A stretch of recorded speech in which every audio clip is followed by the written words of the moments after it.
Hello friends, आप सभी का स्वागत है आपके अपने प्यारे से YouTube channel Akhilesh education centre पर।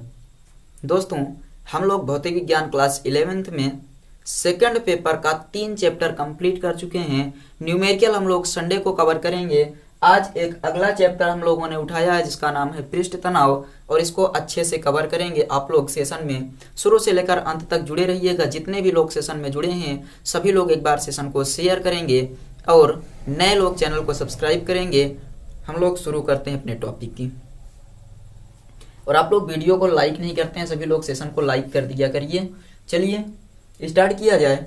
एक बार जल्दी से सब लोग अपना अपना नाम कमेंट करिए, उसके बाद फिर हम लोग सेशन की शुरुआत करते हैं और फिर धमाकेदार तरीके से अपने सेशन को आगे बढ़ाते हुए आज का लेक्चर शुरू करेंगे। जल्दी से एक बार सभी लोग अपने नाम को कमेंट करिए और वीडियो को एक बार सभी ग्रुपों में शेयर कर दीजिए अपने दोस्तों तक, साथियों तक। फिर हम लोग शुरू करते हैं अपने वीडियो को। चलिए देखिए, पृष्ठ तनाव। पृष्ठ तनाव मतलब सरफेस टेंशन। पृष्ठ तनाव ये होता क्या है?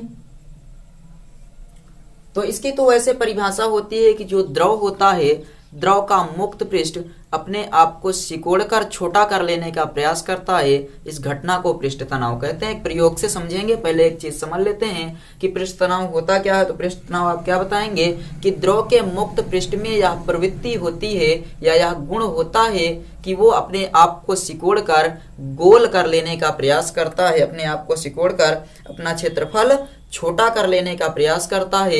यही पृष्ठ तनाव है। चलिए पृष्ठ तनाव की परिभाषा लिख लीजिए कि द्रव के मुक्त पृष्ठ में यह प्रवृत्ति होती है।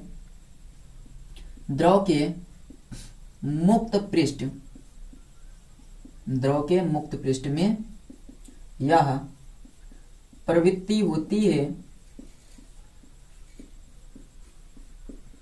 कि यह प्रवृत्ति होती है कि वह अपने क्षेत्रफल को, कौन? द्रव अपने क्षेत्रफल को सिकोड़कर छोटा कर लेने का प्रयास करता है।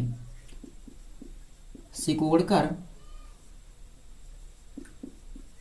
छोटा कर लेने का प्रयास करता है। यही आपका पृष्ठ तनाव है। द्रव के मुक्त पृष्ठ में यह प्रवृत्ति होती है कि वह अपने क्षेत्रफल को सिकोड़कर छोटा कर लेने का प्रयास करता है। यही पृष्ठ तनाव है। देखिए, इसका हम लोग एक एग्जाम्पल से इसकी व्याख्या करते हैं। मान लीजिए हम लोग क्या करते हैं, तार का एक फ्रेम ले लेते हैं। तार का एक फ्रेम ABCD, इनका नाम दे देंगे कि ये हमारे पास एक ABCD कोई तार का फ्रेम था। और इसमें हमने क्या किया, तार के एक विकर्ण यानी कि AC और BD से एक ढीला धागा बांध देते हैं। क्या करते हैं? एक ढीला धागा बांध देते हैं और यहाँ एक फंदा बना देते हैं। धागा बांधकर एक फंदा बना देते हैं और इस पूरे के पूरे फ्रेम को द्रव में डुबो देते हैं। क्या करेंगे? इस पूरे के पूरे फ्रेम को द्रव में डुबो देंगे। फ्रेम को क्या करना है? हमें द्रव में डुबो देना है। और अगर हम लोग द्रव में डुबोएंगे तो ये देखेंगे कि इस पर पूरे के पूरे फ्रेम पर द्रव की एक पतली फिल्म बन जाती है। द्रव की एक पतली फिल्म बन जाती है। आप लोग डुबो कर देखिए, उसमें देखेंगे तो द्रव की एक पतली सी फिल्म आपको दिखाई देगी। और फिर क्या करेंगे कि ये जो फिल्म बनी है, इसको अगर हम लोग इस धागे के अंदर बनी फिल्म को सुई चुभोकर तोड़ दें, सुई चुभोकर क्या करें? तोड़ दें, तो ये कुछ इस प्रकार से हो जाएगा। यानी कि सुई चुभोकर तोड़ते ही ये फिल्म आपकी सिकुड़कर गोल हो जाने का प्रयास करेगी।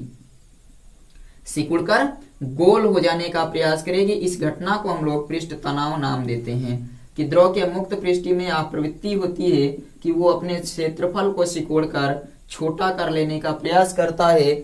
और गोले के रूप में ये सबसे छोटा होगा, तो इसीलिए ये क्या करेगा? प्रयास करेगा कि ये पूरी तरह से गोल हो जाए। इसे प्रयोग संख्या 1 करके हम ये बता सकते हैं कि एक प्रयोग करेंगे जिसकी सहायता से ये सिद्ध कर लेंगे कि ये जो पृष्ठ तनाव होता है वो अपने क्षेत्रफल को सिकोड़कर छोटा कर लेने का प्रयास करता है। क्या करेंगे? देखिए, आप ये बताएंगे कि एक तार का फ्रेम लेते हैं, एक तार का फ्रेम लेते हैं, इनके विकर्णों पर एक ढीला धागा बांध देते हैं और ढीले में धागे में एक क्या करते हैं, दो सिरों पर एक धागा बांध देंगे और धागे में एक फंदा लगा देंगे और इस पूरे के पूरे फ्रेम को साबुन के घोल में डुबो कर निकालेंगे तो हम देखेंगे कि इस पर साबुन की एक पतली फिल्म बनी होगी। क्या बनी होगी? साबुन के घोल की एक फिल्म बनी होगी, जिसमें ये जो फंदा है ये अनियमित रूप में यानी इधर उधर आकृति में फैला होगा। अब यदि एक सुई लेकर इस पिन को चुभोकर तोड़ दें तो ये तुरंत क्या करता है? अपने आप को गोल कर लेने का प्रयास करता है, यानी कि सिकोड़ कर तुरंत ही प्रत्येक स्थान पर बाहर की ओर खींचकर ये क्या करेगा? वृत्त का रूप ले लेगा। ऐसे बाहर की ओर खींचकर एक वृत्त का रूप ले लेता है और इससे यह सिद्ध होता है कि द्रव के मुक्त पृष्ठ में यह प्रवृत्ति होती है कि वो अपने क्षेत्रफल को सिकोड़कर छोटा या गोल कर लेने का प्रयास करता है। समझ में आया या नहीं बताइए? इस पूरे के पूरे प्रयोग को हमें लिखना है प्रयोग संख्या 1 में कि एक तार का फ्रेम लेते हैं, उसके दो सिरों पर एक ढीला धागा बांध देते हैं। एक तार का फ्रेम लेते हैं, एक तार का फ्रेम लेते हैं एवं फ्रेम के दो सिरों पर एक ढीला धागा बांध देते हैं। एक ढीला धागा बांध देते हैं। एक तार का फ्रेम लेते हैं एवं तार के दो सिरों पर एक ढीला धागा बांध देते हैं। फ्रेम को साबुन के घोल में डुबोकर बाहर निकालते हैं। फ्रेम को साबुन के घोल में डुबोकर बाहर निकालने पर फ्रेम में साबुन के घोल की एक पतली फिल्म बन जाती है। फ्रेम में या फ्रेम पर निकालने पर फ्रेम में साबुन के घोल की एक पतली फिल्म बन जाती है। एक पतली फिल्म बन जाती है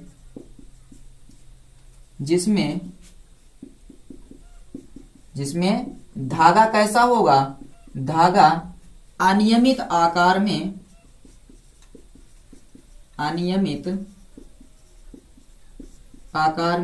फैला होता है। ये वाला धागा कि साबुन के घोल की एक पतली फिल्म बन जाती है और इसमें जो धागा है वो अनियमित आकार में फैला होता है। अब यदि फंदे के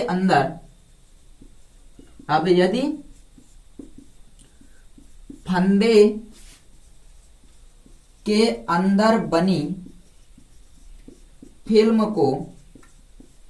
फिल्म को क्या करेंगे? सुई चुभोकर तोड़ देते हैं।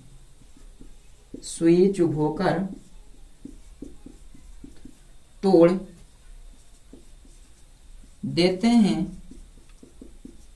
तो फंदा क्या होता है? सिकुड़कर गोल हो जाने का प्रयास करता है। सुई चुभोकर तोड़ देते हैं तो फंदे का धागा तुरंत ही प्रत्येक स्थान पर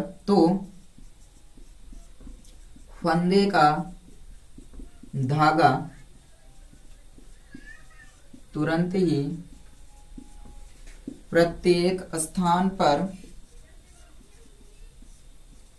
अपने आप को बाहर की ओर खींचेगा। यानी फंदे का धागा क्या करेगा? अब तुरंत प्रत्येक स्थान पर बाहर की ओर खींचकर, या प्रत्येक स्थान पर ऐसे लिखिए, बाहर की ओर खींचकर गोल हो जाने का प्रयास करता है। गोल हो जाने का प्रयास करता है। ये समझ में आया या नहीं? जल्दी से बताइए। अपने आप को खींचकर वृत्त का रूप ले लेगा और गोल हो जाने का प्रयास करता है। आपको बताना है ये प्रयोग संख्या 1 में कि एक तार का फ्रेम लेते हैं एवं फ्रेम के दोनों सिरों पर एक ढीला धागा बांध देते हैं। फ्रेम को साबुन के घोल में डुबोकर बाहर निकालते हैं और जब बाहर निकालेंगे तो हम ये देखेंगे कि फ्रेम पर साबुन के घोल की एक पतली फिल्म बनी हुई है और जिसमें धागा अनियमित आकार में फैला हुआ है। यदि फंदे में बनी फिल्म को हम लोग सुई या पिन चुभोकर तोड़ देते हैं तो फंदा क्या करेगा, तुरंत प्रत्येक स्थान पर बाहर की ओर खींचकर एक वृत्त का रूप ले लेता है और ये गोल हो जाने का प्रयास करता है। ये इससे ये सिद्ध होता है कि द्रव के मुक्त पृष्ठ में ये प्रवृत्ति होती है कि वो अपने आप को सिकोड़ कर छोटा कर लेने का प्रयास करता है। द्रव के मुक्त पृष्ठ में ये प्रवृत्ति होती है कि अपने क्षेत्रफल को सिकोड़ कर छोटा कर लेने का प्रयास करता है। इसका स्क्रीनशॉट ले लीजिए जल्दी से, इस चीज का स्क्रीनशॉट ले लीजिए। उसके बाद एक और प्रयोग थोड़ा सा देख लेते हैं, तब हम लोग अपने पृष्ठ तनाव की ओरिजिनल परिभाषा पर जाते हैं। एक तो ये हो गया कि द्रव के मुक्त पृष्ठ में ये प्रवृत्ति होती है कि ये अपने क्षेत्रफल को सिकोड़ कर गोल कर लेने का प्रयास करता है या छोटा कर लेने का प्रयास करता है, यही पृष्ठ तनाव है। आगे पढ़ाया जाए। चलिए प्रयोग संख्या 2 देखिए। आप लोगों ने दाढ़ी बनाने वाला ब्रश देखा है, दाढ़ी बनाने वाला ब्रश, उसको जब हम लोग जल में डालते हैं तो उसके जो बाल होते हैं वो दूर दूर फैले होते हैं। जो बाल होते हैं वो क्या होते हैं, दूर दूर फैले होते हैं। और जब हम लोग क्या करते हैं, उसको बाहर निकालते हैं तो सभी बाल सिकुड़ कर क्या हो जाते हैं, आपस में चिपक जाते हैं। ऐसा क्यों? क्योंकि बाहर निकालने पर, ब्रश को बाहर निकालने पर जो उनके बीच जल की फिल्म होती है वो टूट जाती है, इसलिए सभी क्या होते हैं, बाल एकत्रित हो जाते हैं। तो यही आपको बताना है कि यदि दाढ़ी बनाने वाले ब्रश को जल में डुबोएं, यदि दाढ़ी बनाने वाले ब्रश को जल में डुबोएं तो क्या होगा, जल्दी से बताइए। तो ब्रश के बाल एक दूसरे से अलग अलग रहते हैं, यही बताएंगे। जल के अंदर इसके बाल एक दूसरे से अलग अलग रहते हैं। तो जल के अंदर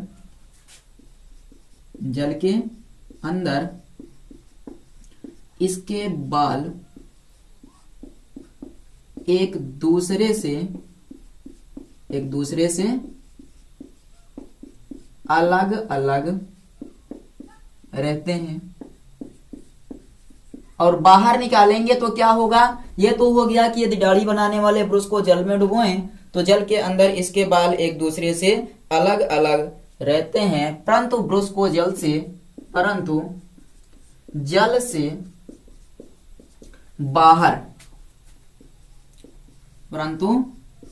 जल से बाहर निकालने पर बाल परस्पर चिपक जाते हैं। बाहर निकालने पर बाल परस्पर चिपक जाते हैं। इसका कारण क्या है तो आप बताएंगे। इसका कारण यह है कि बालों के बीच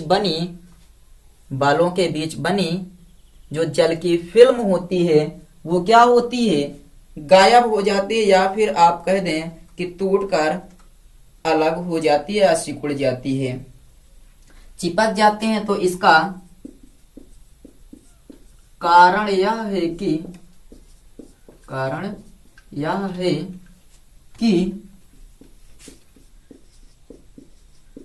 बालों के बीच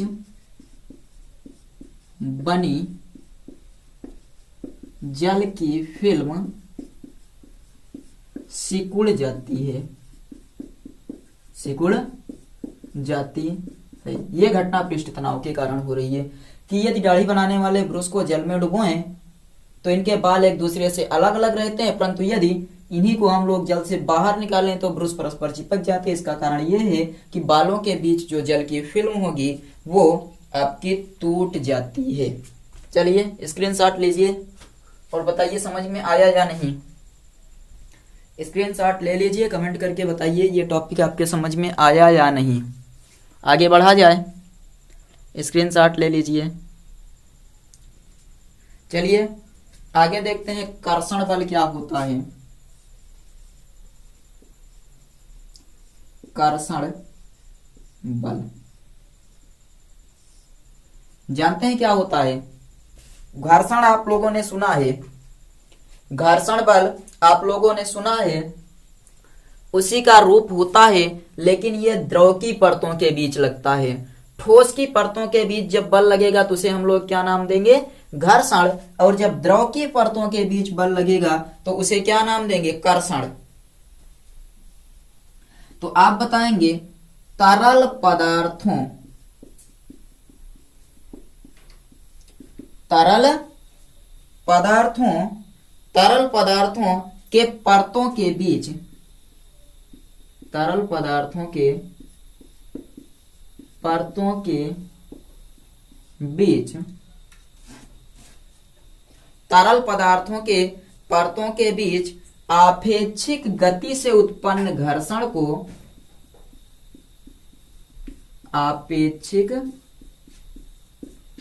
गति से उत्पन्न घर्षण को कर्षण बल कहते हैं। यानी जब द्रव की दो परतें एक दूसरे के ऊपर फिसलती हैं तो उनके आपेक्षिक जो घर्षण उत्पन्न होता है उसी घर्षण को क्या नाम देते हैं? कर्षण बल कहेंगे। और याद रखिएगा कि कर्षण बल के कारण ही हवाओं में आवाज होती है, जो सनसनाहट की आवाज आती है, हवाओं में आवाज होती है। कर्षण बल के कारण ही हवाओं में आवाज होती है। तो कर्षण बल किसे कहते हैं? तो तरल जब एक दूसरे के ऊपर फिसलेंगी तो उनके बीच जो घर्षण लगेगा उसे ही क्या कहते हैं? कर्षण बल कहते हैं। और कर्षण बल के कारण ही हमें आवाज सुनाई देती है। कहां पर? तो आप बताएंगे हवाओं के चलने पर जो आवाज उत्पन्न होती है वो कर्षण बल के कारण है। इसका स्क्रीनशॉट जल्दी से लीजिए कि तरल पदार्थों के परतों के बीच आपेक्षिक गति से उत्पन्न घर्षण को कर्षण बल कहते हैं और कर्षण बल के कारण ही हवाओं में आवाज होती है। नोट करिए, समझ में आ गया? कर्षण बल के कारण ही हवाओं में क्या होता है? तो हवाओं में कर्षण बल के कारण ही आपको आवाज सुनाई देती है। चलिए इसको हटाकर अब हम लोग पृष्ठ तनाव पर आते हैं। इसकी फार्मूले की सहायता से इसकी परिभाषा एक व्युत्पन्न करने का प्रयास करते हैं। आप लोग सेशन को एक बार शेयर करिए जोरदार तरीके से, सभी को बुलाइए, जितने भी लोग हैं सभी लोग अपने अपने ग्रुप में सेशन को शेयर करिए। और उसके बाद हम पढ़ते हैं पृष्ठ तनाव की परिभाषा। देखिए T बराबर F बाई यल एक फार्मूला होता है, T बराबर F बाई यल। आप बताएंगे एकांक लंबाई पर लगने वाले कौन से बल को? अभी आपको पढ़ाया गया F कर्षण बल। एकांक लंबाई पर लगने वाले कर्षण बल को पृष्ठ तनाव कहते हैं। नोट कर लीजिए, एकांक लंबाई पर लगने वाले, एकांक लंबाई पर लगने वाले कर्षण बल को, एकांक लंबाई पर लगने वाले कर्षण बल को पृष्ठ तनाव कहते हैं। एकांक लंबाई पर लगने वाले कर्षण बल को पृष्ठ तनाव, यल बराबर एकांक तो टी बराबर एफ, यानी एकांक लंबाई पर लगने वाले कर्षण बल को पृष्ठ तनाव कहते हैं। इसे कैपिटल टी से प्रदर्शित करते हैं। इसे किससे प्रदर्शित करते हैं? तो टी से प्रदर्शित करते हैं।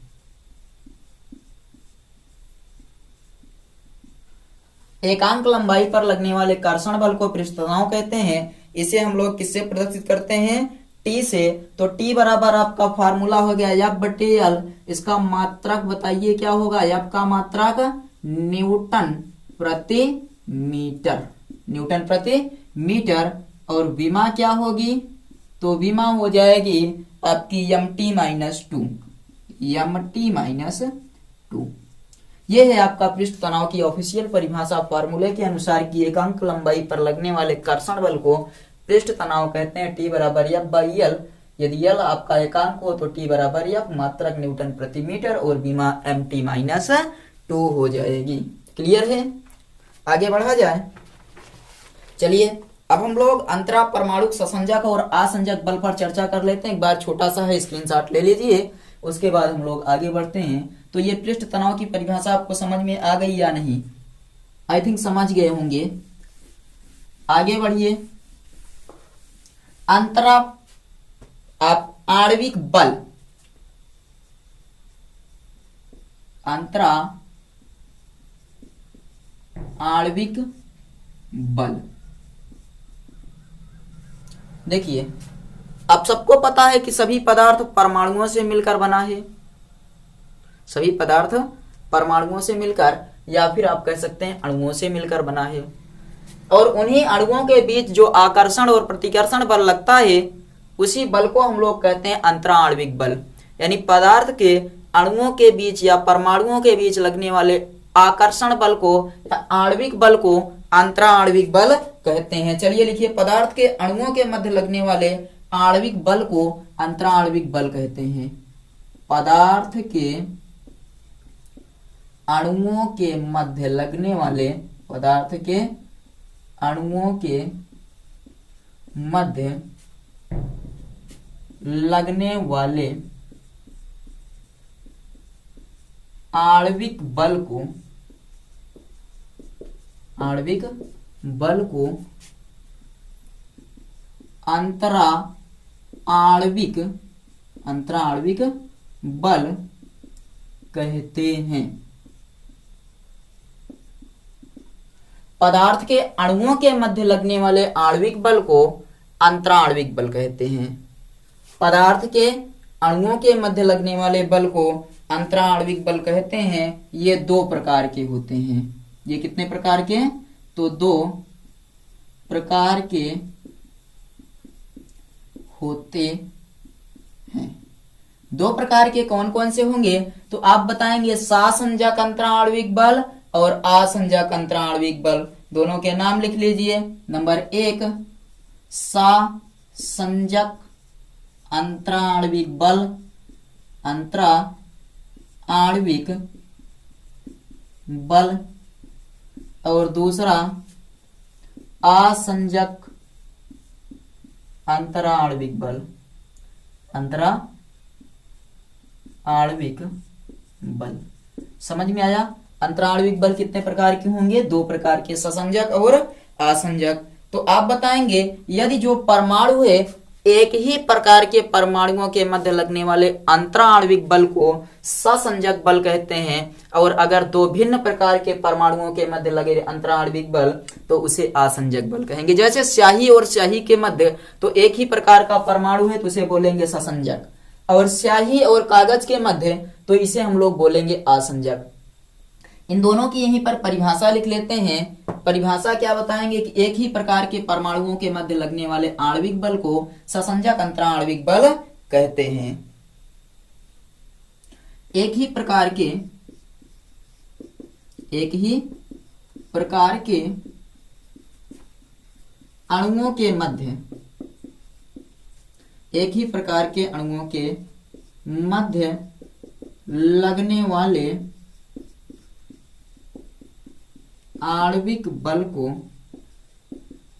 एक ही प्रकार के अणुओं के मध्य लगने वाले आणविक बल को ससंजक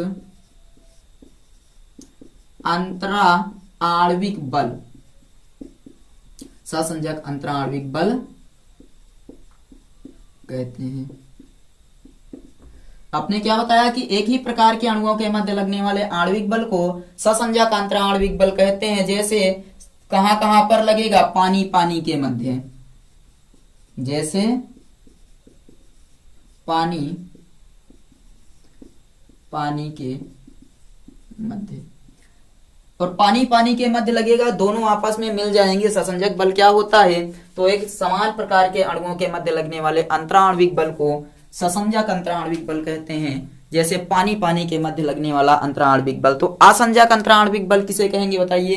तो दो भिन्न प्रकार के परमाणुओं के मध्य लगने वाले क्या बोलेंगे? दो भिन्न प्रकार के, यहां पर लिख लीजिए, दो भिन्न प्रकार के अणुओं के मध्य, दो भिन्न प्रकार के अणुओं के मध्य लगने वाले, दो भिन्न प्रकार के अणुओं के मध्य लगने वाले अंतराण्विक बल को, अंतराण्विक बल को आसंजक, अंतराण्विक, आसंजक अंतराण्विक बल कहते हैं। आपने क्या बताया कि दो भिन्न प्रकार के परमाणुओं के मध्य लगने वाले अंतराण्विक बल को आसंजक अंतराण्विक बल कहेंगे, और एक ही प्रकार के परमाणु के मध्य अगर लग रहा है तो आप बताएंगे कि ये आपका क्या है, ससंजक। जैसे स्याही और कागज के मध्य यहां पर लिख लीजिए, जैसे क्या बताएंगे, स्याही और कागज के मध्य, स्याही और कागज के मध्य लगने वाला अंतराण्विक बल आपका कौन सा बल कहलाएगा, तो आसंजक। याद रखिएगा कि जो आपका ससंजक होता है वो समान प्रकार के परमाणुओं में लगता है, और जो आसंजक होता है वो दो भिन्न प्रकार के परमाणुओं में लगता है। और इसके बाद अब चलिए एक चीज आप सबसे जो जरूरी है उसको याद रखिएगा, उसको हम यहाँ पर लिख रहे हैं। चलिए उसी चीज को हम लिखने चल रहे हैं। आप लोग बताइए ये समझ में आ रहा है या नहीं। यहां आपको ये लिखना है, नोट में आपको ये लिखना है कि यदि आसंजक बल, क्या, ये चीज आपको स्पेशली नोट करना है कि यदि आसंजक बल का मान अधिक होगा, आसंजक बल का मान अधिक होगा तो सासंजक बल वाले अणु, बल वाले अणु चिपकेंगे किस पर, आसंजक वाले पर। किस पर, आपका देखिए यदि आसंजक बल का मान अधिक होगा तो ससंजक बल के अणु चिपकेंगे। जैसे आप देखिए कागज पर स्याही से लिखना संभव है लेकिन पेन से नहीं, इसका कारण हम लोग यूज से पानी से नहीं, क्यों, कागज पर स्याही से लिखना संभव है तो इसका कारण क्या बताएंगे। देखिए आसंजक बल का मान अधिक होगा तभी ससंजक बल वाले अणु कहां पर चिपकेंगे, कहां पर चिपकेंगे, दूसरे वाले पर यानी आसंजक वाले पर। तो ये आपका सबसे इंपॉर्टेंट पॉइंट है जिसको याद रखना है कि आसंजक बल का मान अधिक होगा तो ससंजक बल के अणु, ससंजक बल वाले अणु क्या करेंगे, चिपकेंगे। नोट कर लीजिए, यदि आसंजक बल का मान अधिक होगा तो ससंजक बल वाले अणु क्या करेंगे, चिपकेंगे। इस चीज का स्क्रीनशॉट लीजिए। उसके बाद थोड़ा सा 2-3 पॉइंट और हम लोग देख लेते हैं तो फिर आगे बढ़ते हैं। स्क्रीनशॉट ले लीजिए। इसी नोट में हम लोग अब आगे बढ़ते हैं ऊपर की तरफ। दूसरा नोट पॉइंट लिखिए, ये नोट नंबर 1 था आपका। नोट नंबर 2,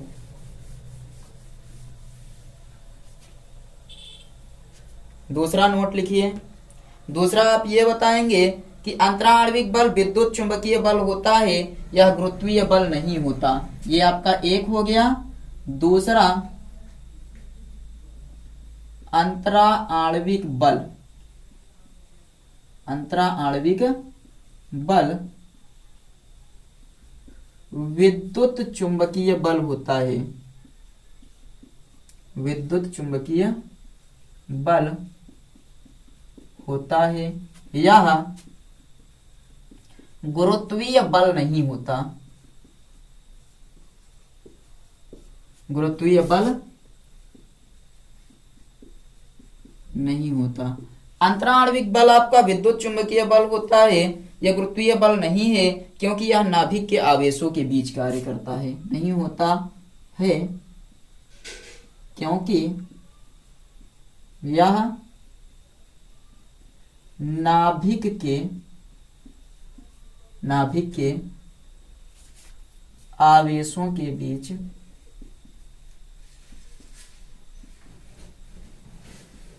कार्य करता है।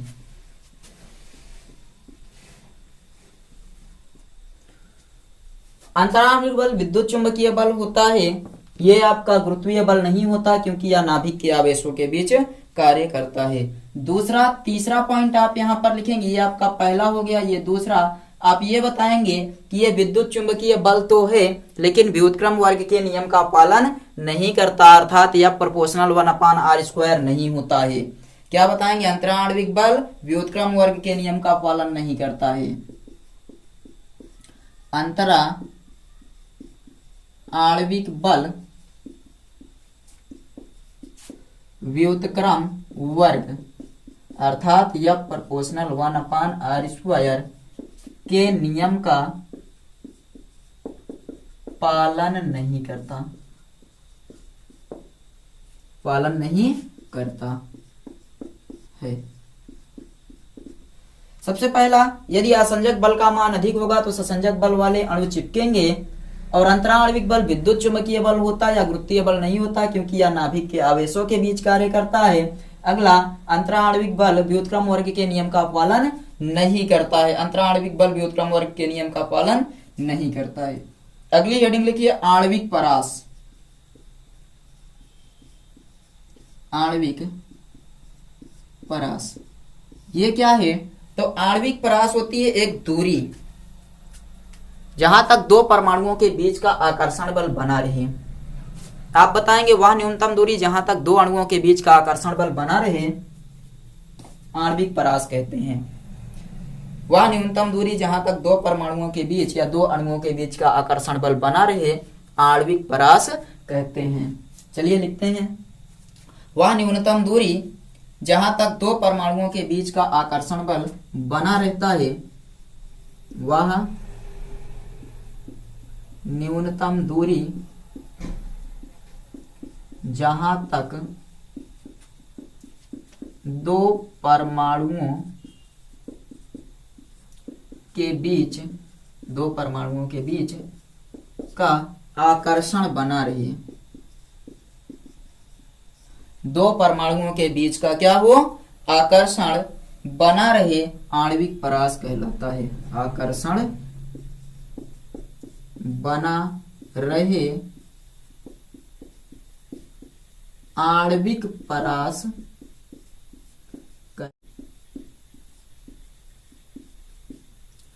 वह न्यूनतम दूरी जहां तक दो परमाणुओं के बीच का आकर्षण बल बना रहे आणविक परास कहलाता है। आणविक परास का चलिए हम लोग मान लिख लेते हैं कि आणविक परास का मान 10⁻⁹ मीटर होता है।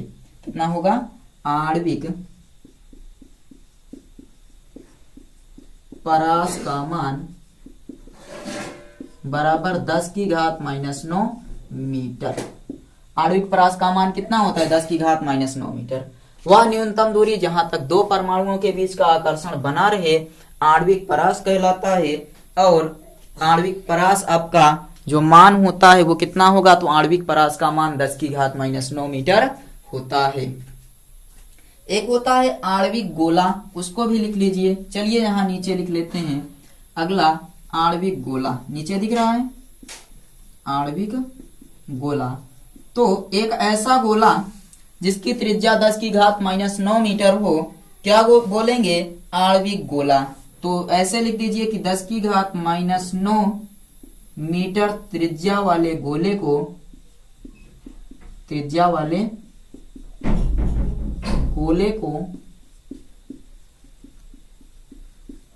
आणविक गोला कहते हैं। 10⁻⁹ मीटर त्रिज्या वाले गोले को आणविक गोला कहते हैं और इसकी त्रिज्या जो है उसको हम लोग बोलेंगे आणविक त्रिज्या। 10⁻⁹ त्रिज्या वाले गोले को क्या बोलते हैं? आणविक गोला कहते हैं। अब इसका स्क्रीनशॉट लीजिए आराम से, इसका स्क्रीनशॉट ले लीजिए। उसके बाद हम लोग थोड़ा सा चर्चा करते हैं ससंजक और असंजक बल के उदाहरणों पर। ससंजक और असंजक बल के कुछ उदाहरणों पर हम लोग चर्चा कर लेते हैं। जल्दी से स्क्रीनशॉट इसका ले लीजिए। तो आई थिंक आप लोग इसका स्क्रीनशॉट ले लिए होंगे। आगे बढ़ा जाए। चलिए इसके आगे हम लोग अब देखते हैं अगला पॉइंट।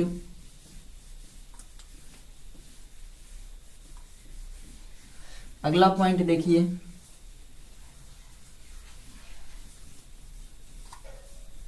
अगला पॉइंट है आपका, हेडिंग लिखते हैं ससंजक और असंजक बल के उदाहरण।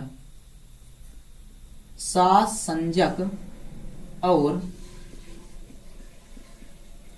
असंजक बल के उदाहरण। आपको यह बताया गया है कि असंजक बल ज्यादा होगा तो ससंजक के अणु चिपकेंगे। याद है, पहला, स्याही से कागज पर लिखना संभव है परंतु जल से नहीं। पहला, स्याही से कागज पर लिखना संभव है, स्याही से कागज पर लिखना संभव है परंतु जल से नहीं। क्या कारण हो सकता है? स्याही से कागज पर लिखना संभव है परंतु जल से नहीं, तो आप ये बताएंगे कि स्याही और स्याही के मध्य क्या लगेगा? समान प्रकार के परमाणुओं के मध्य या अणुओं के मध्य आपका लगता है ससंजक बल। स्याही और स्याही के मध्य लगने वाला ससंजक बल, कागज और कागज के मध्य लगने वाले असंजक बल से जो ससंजक बल है वो असंजक बल से कम होगा, अर्थात असंजक बल का मान ज्यादा होता है।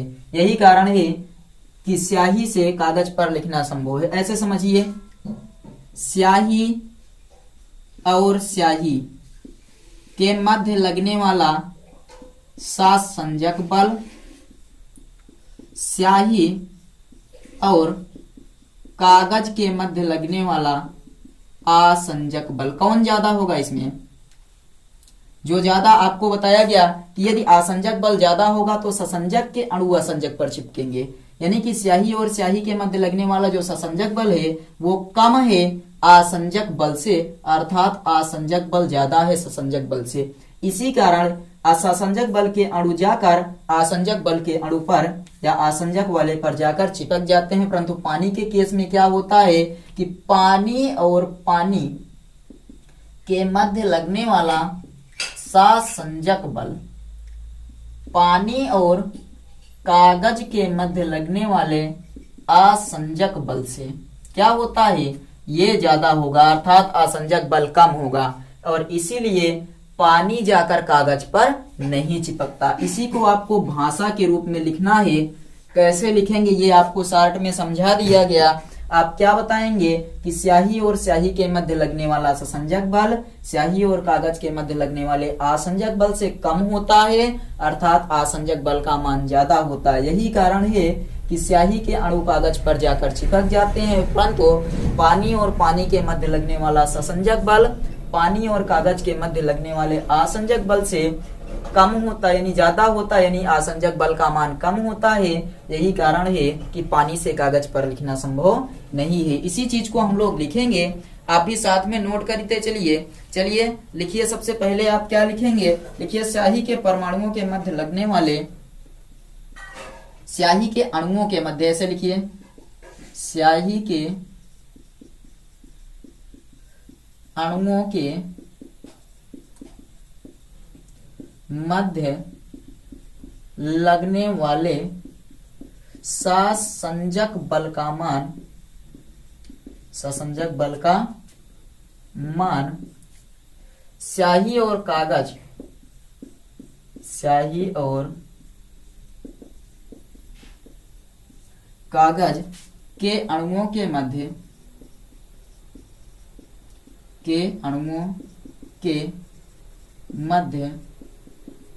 लगने वाले असंजक बल से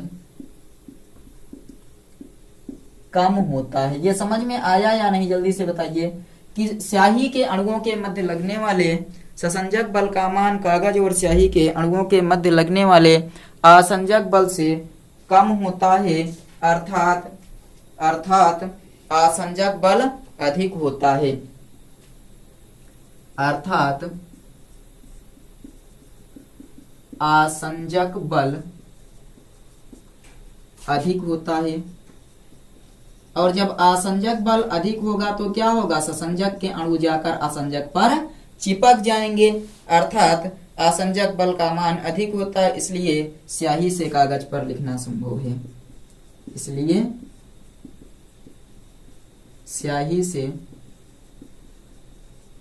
कागज पर लिखना संभव है, स्याही से कागज पर लिखना संभव है। परंतु पानी के अणुओं के मध्य, पानी के अणुओं के मध्य लगने वाले ससंजक बल का मान पानी और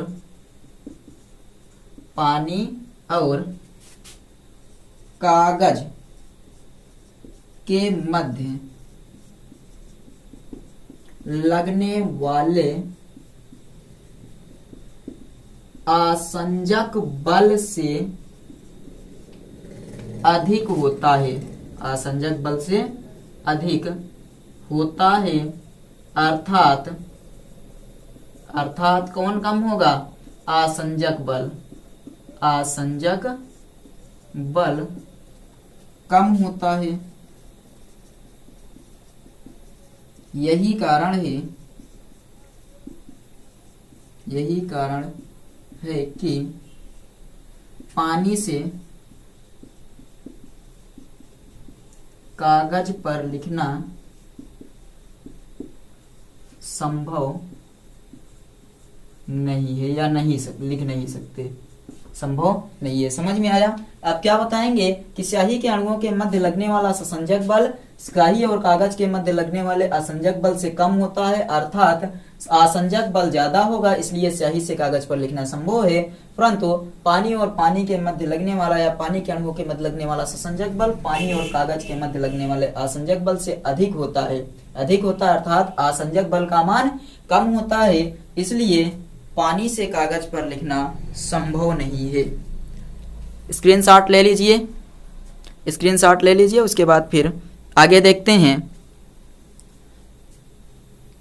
इसका स्क्रीनशॉट ले लीजिए। दो और पॉइंट आपके, एक दो पॉइंट और इसको देख लेते हैं। ये पहला समझ में आ गया, मिटा दिया जाए।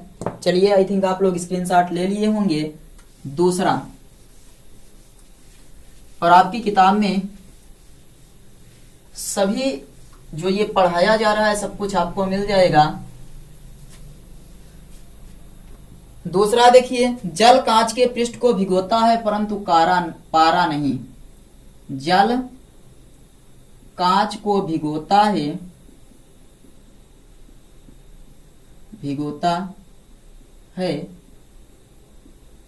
परंतु पारा नहीं। ऐसा क्यों?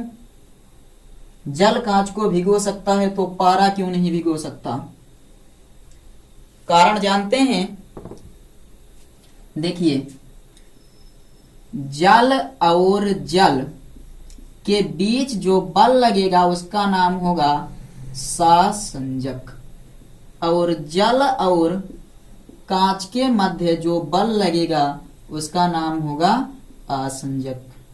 चलिए, अब कौन ज्यादा होगा इसमें? अगर आसंजक ज्यादा होगा तब तो जल जाकर कांच पर चिपकेगा, और ऐसा होता है तो आप बताएंगे कि जल और जल के मध्य लगने वाला ससंजक बल जल और कांच के मध्य लगने वाले आसंजक बल से कम होता है, अर्थात आसंजक बल ज्यादा होता है। यही कारण है कि जल कांच को भिगो देता है। अब पारे के केस में देखिए तो आप बताएंगे पारा और पारा के मध्य लगने वाला सासंजक बल पारा और कांच के मध्य लगने वाला आसंजक बल से अधिक होता है। पारे के मध्य लगने वाला ससंजक बल पारा और कांच के मध्य लगने वाले आसंजक बल से अधिक होता है, अर्थात आसंजक बल कम है, और आसंजक बल कम होगा तो पारा नहीं चिपकेगा, ये आपको पता है। इसी को हमें भाषा के रूप में लिखना है कितने लोग इसको भाषा के रूप में लिख सकते हैं, एक बार कमेंट करके जल्दी से बताइए, कमेंट करके बताइए कि आप लोग भाषा के रूप में इसको लिख सकते हैं कि जल और जल के मध्य लगने वाला ससंजक बल जल और कांच के मध्य लगने वाले असंजक बल से कम होता है, अर्थात असंजक बल अधिक होगा। यही कारण है कि जल कांच को भिगोता है, परंतु पारा और पारा के मध्य लगने वाला ससंजक बल पारा और कांच के मध्य लगने वाले असंजक बल से अधिक होता है, अर्थात असंजक बल कम होगा। और यही कारण है कि पारा कांच को नहीं भिगो पाता। चलिए लिखते हैं, जल के अणुओं के मध्य लगने वाले ससंजक बल का मान जल के अणुओं के मध्य लगने वाले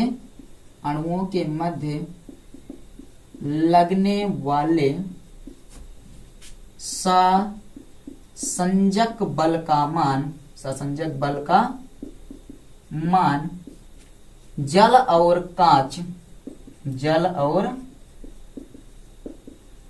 के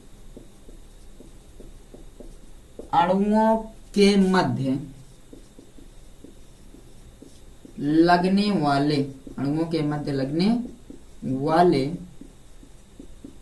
असंजक बल से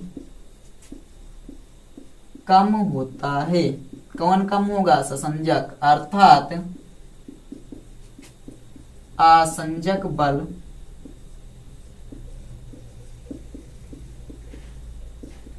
अधिक होता है। यही कारण है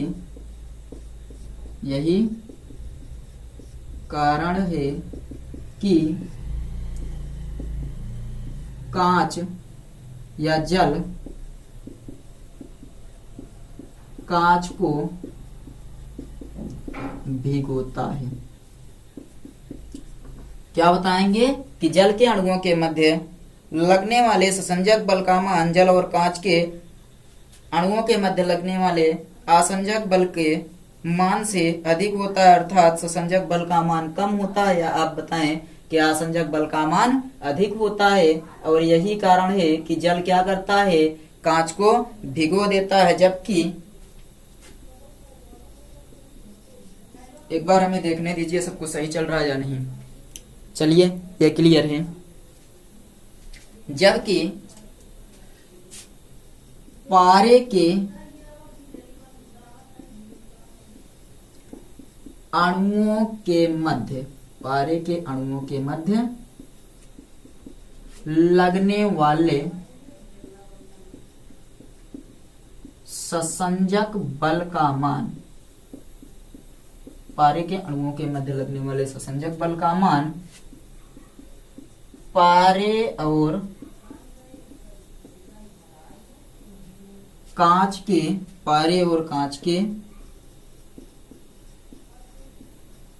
अणुओं के मध्य लगने वाले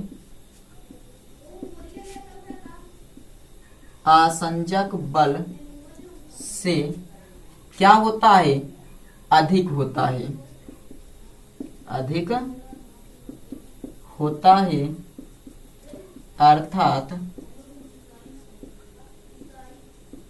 असंजक बल कम होता है।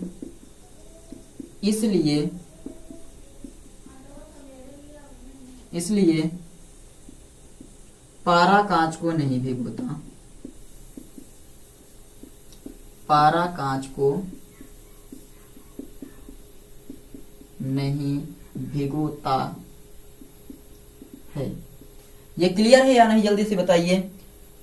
क्या बताएंगे कि जल के अणुओं के मध्य लगने वाले ससंजक बल का मान जल और कांच के अणुओं के मध्य लगने वाले असंजक बल से कम होता है, अर्थात असंजक बल का मान ज्यादा होता है। यही कारण है कि जल कांच को भिगोता है। जबकि पारे के अणुओं के मध्य लगने वाले ससंजक बल का मान पारे और कांच के अणुओं के मध्य लगने वाले असंजक बल से अधिक होता है, अर्थात असंजक बल का मान कम होता है। और यही कारण है कि जो पारा होता है वो कांच को नहीं भिगोता। बताइए समझ में आया? पारा कांच को क्यों नहीं भिगोता है, समझ में आ गया या नहीं? स्क्रीनशॉट ले लीजिए। एक और एग्जांपल देख लेते हैं। या एक और अनुप्रयोग इस पर देख लेते हैं। स्क्रीनशॉट जल्दी से लीजिए, ले लिए हैं। चलिए आगे देखते हैं। आगे देखते हैं एक और चीज कि सूती कपड़े से पानी पोंछना आसान होता है, परंतु जो आपका सिल्की कपड़े होते हैं उससे नहीं। सूती कपड़े से पानी आसानी से पोंछ सकते हैं, आसानी से पोंछ सकते हैं, परंतु सिल्की कपड़े से नहीं, सिल्की कपड़े से नहीं। इसको हम पूरा विस्तार में नहीं लिखेंगे, शॉर्ट में आपको समझा रहे हैं, समझिए। सूती कपड़े से पानी आसानी से पोंछा जा सकता है, यानी कि सूती कपड़े में पानी के अणु चिपक जा रहे हैं। क्या हो रहे हैं? तो आप बताएंगे पानी और पानी के मध्य कौन सा बल लगेगा? पानी और पानी के मध्य संजक लगेगा, और पानी और सूती कपड़े के मध्य कौन सा बल लगेगा? आसंजक लगेगा। तो यहाँ पर देखिए, पानी और पानी के मध्य लगने वाला ससंजक बल पानी और सूती कपड़े के मध्य लगने वाले आसंजक बल से कम होता है, अर्थात आसंजक बल अधिक होता है। यही कारण है कि पानी सूती कपड़े पर चिपक जाता है। जबकि दूसरा क्या है? पानी और पानी के मध्य लगने वाला ससंजक बल, पानी और पानी के मध्य लगने वाला ससंजक बल पानी और सिल्की कपड़े के मध्य, पानी और सिल्की कपड़े के मध्य लगने वाले क्या होता है कि आपका जो ये सिल्की कपड़ा होता है, आप ये बताएंगे कि पानी और पानी ये सिल्की कपड़े के मध्य लगने वाला जो आसंजक बल होगा वो आपका कम होगा ससंजक से, इसलिए सिल्की कपड़े से पानी नहीं पोंछा जा सकता। विस्तार किया जाए, आप क्या बताएंगे? पानी और पानी के मध्य लगने वाला ससंजक बल पानी और सूती कपड़े के मध्य लगने वाले आसंजक बल से कम होता है, अर्थात आसंजक बल अधिक होगा। यही कारण है कि सूती कपड़े से पानी आसानी से पोंछ सकते हैं, जबकि पानी और पानी के मध्य लगने वाला ससंजक बल पानी और सिल्की कपड़े के मध्य लगने वाले आसंजक बल से कम होता है, आसंजक बल से ज्यादा होता है, अर्थात आसंजक बल कम होता है। यही कारण है कि ये सिल्की कपड़ों से पानी नहीं पोंछ सकते हैं। लिखिए, सूती कपड़ों में आसंजक बल का मान अधिक होता है। डायरेक्ट लिखिए, सूती कपड़ों में आसंजक बल का मान, आसंजक बल का मान अधिक होता है। सूती कपड़ों में आसंजक बल का मान क्या होता है? अधिक होता है, इसलिए सूती कपड़े से पानी को पोंछ सकते हैं। इसलिए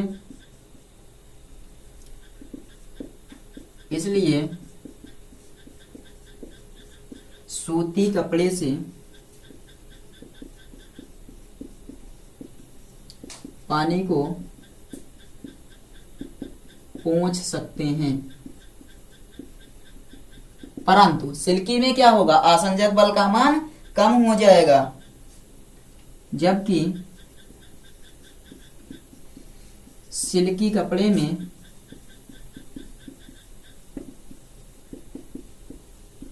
आसंजक बल का मान कम होता है, आसंजक बल का मान कम होता है, इसलिए सिल्की कपड़े से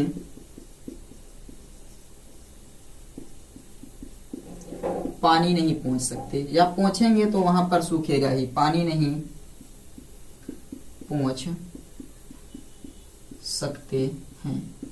बताइए ये समझ में आया या नहीं? सिल्की कपड़े से हम लोग पानी क्यों नहीं पोंछ सकते, सूती कपड़े से क्यों पानी पोंछ लेते हैं, या पारा कांच को नहीं भिगोता जबकि जल कांच को भिगो देता है, ये सब कारण। और अगला कि स्याही से कागज पर लिखना संभव है, परंतु जो पानी होता है उससे क्यों नहीं लिख सकते।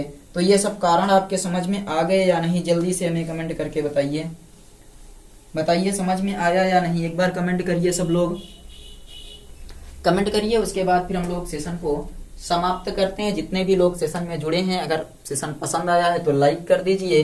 किसी भी समस्या, अगर कहीं पर भी किसी भी पॉइंट में समस्या है तो आप लोग कमेंट करिए, उसका जवाब दिया जाएगा। और अगर चैनल पर नए हैं तो सब्सक्राइब कर लीजिए, वीडियो को एक बार शेयर जरूर कर दीजिए और कमेंट बॉक्स में जाकर एक प्यारा सा कमेंट छोड़िए। लाइव चैट की बात नहीं कर रहे हैं, कमेंट बॉक्स में जाइए और वहां पर एक प्यारा सा कमेंट करिए कि आपको क्लास कैसे लगी। उसके बाद फिर हम लोग मिलेंगे अब इसी टाइम अगले वीडियो में, यानी कि अगली क्लास में। तब तक आप लोग अच्छे से पढ़ते रहिए, तैयारी करते रहिए। बाय।